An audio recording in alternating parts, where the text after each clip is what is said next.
Good evening, and welcome to Beware of Spoilers. I am Adam. We are here to discuss the new trailer that dropped today for Ant-Man and the Wasp, Quantumania. Which, again, I would have bet that they would have debuted the trailer during Monday Night Football. Granted, this week's game is not great. That was last night. What's the Dolphins? Who the fuck's playing? I don't know, off the top of my head, but whatever. All I know is the game tonight is shit. I'm not exactly looking forward to it, but whatever. So, regardless of all of that, you still have a lot of eyes on it to begin with, and it's a great place to do it. Now, they're probably going to do what they did a few weeks ago with Black Panther, where they put the trailer out in the morning, and then during a football game, they'll do hey asshole, the trailer's online, go watch it. And they'll do a little TV spot with some of the coolest moments from the trailer, probably the moment at the end with Kang and all of that. And I think that's an interesting approach. It's certainly better for them because you're not taking if you're selling time by the 30 seconds. If an ad is 30 seconds or some interval in that, or you're selling in increments of 10 spaces for companies that want a very small ad, or you're selling in increments of 15 for 15-second spot. Either way, taking up 2 minutes and 30 seconds to 3 minutes on one trailer that is for your company, not exactly the best use of that. It's better to do a 30-second spot and then direct people to YouTube. That does make more sense to do it that way. You're still getting the awareness during halftime or between quarters or something, but you're not spending as much. You're not losing as much money as you could with the ad spend. But regardless, the trailer's now out, and we get a little bit of the movie. We get a little sense of what this is. So we get. It is now, some time has passed after Endgame, and Scott is living large, and, he saved humanity, because he discovered that, you can time travel with the quantum realm, and he has the podcast now, and he's telling everyone about, what happened, and it's his version of things, so he's living life to the fullest. So, then Cassie, and him build a system. And I think even, it looks like Hank's even in on it. It seems like the only one who's not in on this is Janet. They build a system to send out a beacon into the quantum realm. And it seems that, and I really like this. I really like that they're going with this approach for it, because I think Ant-Man's riding a little too high. I think Ant-Man had too active a role in saving humanity for the next multiverse-ending cataclysm to be kind of categorically his fault. I like that, and I like where that arc can go. So he sends this signal out into the quantum realm, and Janet's like, "What the fuck are you doing? Don't send that signal out into the quantum realm." And they turn it off. But before they can turn it off, they all get sucked in to the quantum realm. Cassie, Janet, Hank, Scott, and Hope all get sucked in, and they're all in the quantum realm. And we get to see some cool shots of the quantum realm. And again, I'm getting Multiverse of Madness vibes. That's what I'm getting from this. I'm getting the same vibe of, we are going out into, we're going to go into this thing, and here's this really cool thing. It's, whatever Earth the Illuminati's from. It's whatever, it's, Omnipotent City in Love and Thunder. It's this thing that's going to be very expensive, and we're going to, they're going to be there for a good amount of the movie, for a not unsubstantial amount of the movie.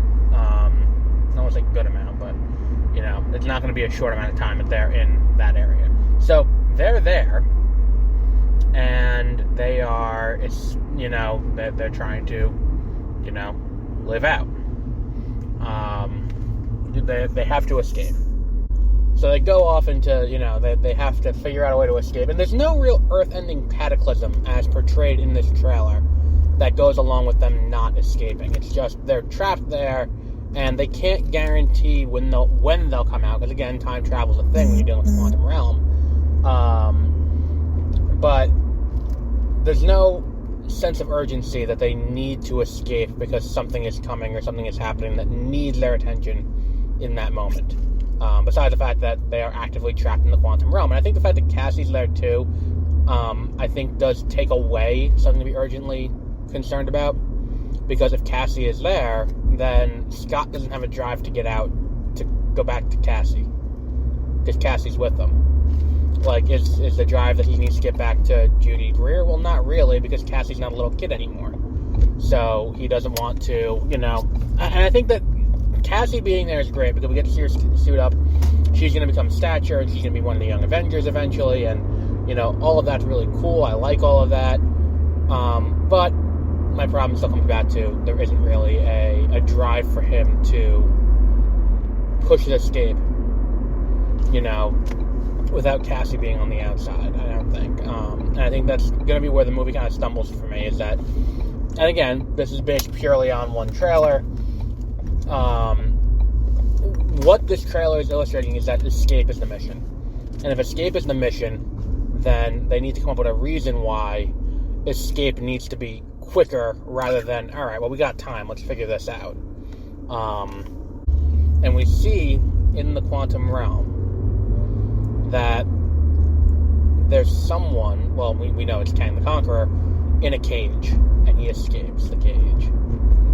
And he says to Scott, at the end of it, it's like, I will help you escape if you keep me out of this prison. And it is one of those things where we know what's going to happen. It's going to come down to, he's going to help Kang escape. They're going to escape, and then Kang's out there in the world, and Kang is the big threat going forward. Because obviously the next two Avengers movies are the Kang Dynasty and Secret Wars. So, yeah, I think that's an interesting approach to take. I'm excited to see where they go with this. But that said, I feel like there's not enough here to really look at this movie and be like, okay, well, we know what's going to happen. Because I feel like the issue with this, and this comes back to a lot of my issues with the entirety of how they've kind of handled Kang, is that Kang has never been a mysterious entity within this confine. Because before we even saw him in Loki, as He Who Remains at the end of time, who is, maintaining control of the multiverse, that Loki kills and causes the escape of, this other Kang now. Or Sylvie kills him, not Loki. But, with that, the question is, what... Here, had they not announced it, and had they not been during Investor Day, by the way, Ant-Man and the Wasp Quantumania is coming out on this day, and we also not only have Ant-Man and the Wasp Quantumania coming, but you're also going to have,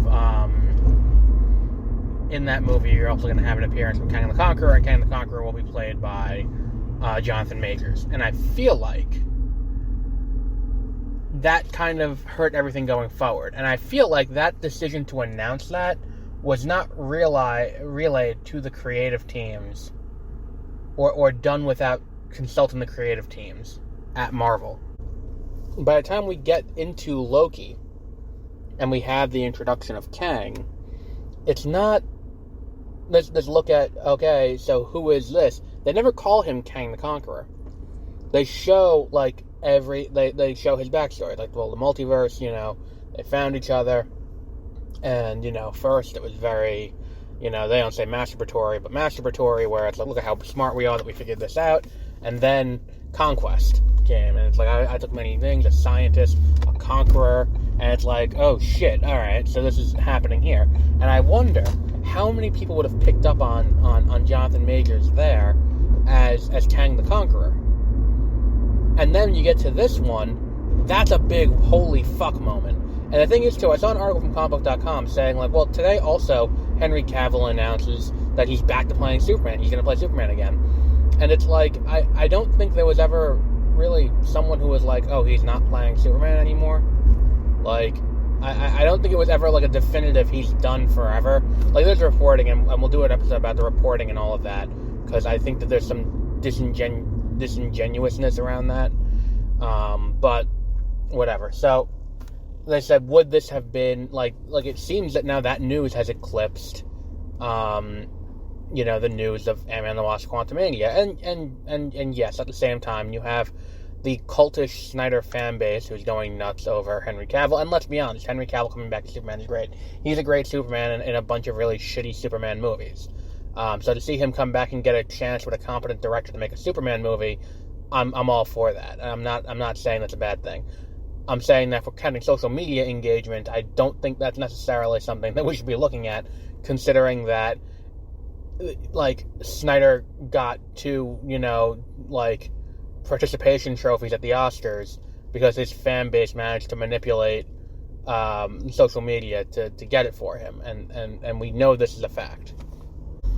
But not only that, I think that had they not announced that Jonathan Majors was playing Kang back in November of 2020, had that announcement not happened when they did that big round of announcements at Investor Day, I think this would have landed a lot more smoothly. And I think this would have landed a lot better, because now you get that reveal that, oh shit, we have seen Kang before. Kang was in Loki. We know who Kang is, and he's going to be a big entity going forward. And to go one step further, I would have not announced the title of Avengers 5. I would have said we're doing Avengers Secret Wars, and then we're doing an untitled Avengers movie on this date before it. But I would have, they did that with, what's it called? They did that with Infinity War and Endgame, where it was Infinity War Part 1, Part 2, and then they said, well, we're not going to call it Part 2 anymore, we're going to call it something different. But they didn't say what it was. And then when you get to the formal announcement of, oh, this is going to be Endgame, that wasn't until, like, June of 2018, when the movie came out in May of 2019. Like, it's one of those things where it's like, if you held off on that, and you held off on the announcement of Jonathan Majors' Kang until this moment, that would have been a lot better for if we're looking purely at engagement for what this means. I mean, look, I'm all for it either way. I just want to see. I want to see where this goes. I just feel like there's like it takes away some of the excitement from the trailer, knowing that key piece of information there at the end. And I'm sure too. Look, I think it's kind of a weird thing where it's like, because I know because like I don't know how many people actually read the trades, like. Because, like, this is information that was reported in Variety and Comicbook.com and Hollywood Reporter and Deadline. And how many people actually read these things? And it's like, did it get picked up by the more mainstream? Not to say Variety's not mainstream or any of that's not mainstream, but, like, the more mainstream ones, like People or Us or things like that, how many of them ran the story that Jonathan Majors of, at the time, like, he was in Lovecraft Country, I think was his biggest role that I could think of off the top of my head. Like, that guy was going to be in, he was going to be playing Kang the Conqueror. Like, how many people were reading that and knew that? And I think it was just a misplay to announce it that early. And I think it does kind of, it harms the impact of the trailer a little bit. But for what the trailer is, and notwithstanding what happened in the world around the release of the trailer, I think it kind of accomplishes its goal moderately well. It is entertaining. It shows you that we're back to this world, and I think that one of the things that, for the most part, I would say, I think Thor did it. Black Widow really didn't, because for all intents and purposes, Black Widow was a first iteration. So it was Black Widow. Eternals was new. Spider-Man kind of did it, but Spider-Man also kind of got swallowed up. When I think of Spider-Man No Way Home, I think of everything it did with the multiverse, and I think more of the return of Garfield and everyone else than I do think of, him seeing his friends again and all of that in a way that, like the what's it called, had him hanging out. Like, he was with his friends mostly in Far From Home. When we get to No Way Home, it's still this big multiversal story where Doctor Strange is an active role, and, he's still working with Ned and MJ, but very much those two, and it feels like those two tagging along for a much larger adventure where, there is an adventure happening in, there's an adventure happening in Far From Home, but it's not quite as, it is, the stakes aren't as high, and you still got to focus on Peter and his relationship with his friends. I would say Love and Thunder is really the only movie of the post-Endgame era that, because, I'm trying to think who else was there, where it's, we're getting to see, these pockets of the universe again, because Multiverse of Madness, Christine's there, and Christine has a big role, but you don't see Mordo, and Wong has become kind of a universe figure, not just a Doctor Strange figure, in the same way that, Iron Man 3, it is dealing with Iron Man and Iron Man adjacent characters. It's not this huge, big clusterfuck of, interconnectivity. Thor: The Dark World is Thor coming off of an Avengers movie and going back to Asgard to deal with stuff like that. Same thing with Ragnarok. Even if the Hulk is there, it's still very much seeped in that. And I think this one has the possibility of being that. Where it's we get the chance to really just explore what these characters are. But yeah, it's an interesting thing that, I don't think that it's really being, done enough in the modern era where everything feels very interconnected. The TV shows have been doing that, but again, the TV shows are all new. So it's getting to know these characters, and I think that to an extent, a few of the characters aren't developing out, and I also don't know if we're getting second iterations of the TV shows. Because I think Loki is the only one that's been confirmed for season 2. And yeah, Captain America, the Winter Soldier is wow. Falcon and the Winter Soldier is not going to be getting a season 2, because that's going right into Captain America 5, or Captain America 4. But yeah, I think this has the capability of being one of those that feels like an actual sequel in the same way that Phase 2's movies felt like sequels about the character in the title, not about how they relate to the universe as a whole. Which I think is something that as we have this new era, and a lot of that could just be rose-colored glasses, where I'm looking back and I'm like, okay, well, I'm looking at it back fondly now, and it's like a lot of the movies I haven't really gone back and re-explored, but, who knows? I could be wrong. But I would like to see some of these things kind of explored. And I think in the same way, too, the upcoming release slate is not helping either, because the upcoming release slate is not really highlighting the new stuff that's been introduced. We don't have an introduction of, Shang-Chi hasn't had something new since being in Shang-Chi. And there's nothing announced on the horizon for a sequel to Shang-Chi. Same with the Eternals. We don't have anyone returning, and I really like the Eternals. I feel like I'm the only one. And I feel like that's an uphill battle. And I feel like in the same sentence as saying, well, I like the Eternals, and I would like to see Batman be a Superman movie by a competent director, that feels like I'm setting myself up for failure. But I stand by both those statements. Fuck you. Anyway, yeah, I think I've really done enough here. Check out the trailer for Ant-Man and the Wasp: Quantumania. It's available on YouTube for anyone to watch. It's short. It's not, super long. I would like to see more. I'm looking forward to seeing more of this. And I'm interested to see where they go from here and what happens after this story. But until our next episode. Oh, and before we go, you can go to multipleworldproductions.com/pre-order, and you will get, pre-orders, multipleworldproductions.com/pre-orders, and you can, pre-order Echo Delta Part 1, which comes out in November, or, what the fuck was the name of the second one? I came up with the name a while ago.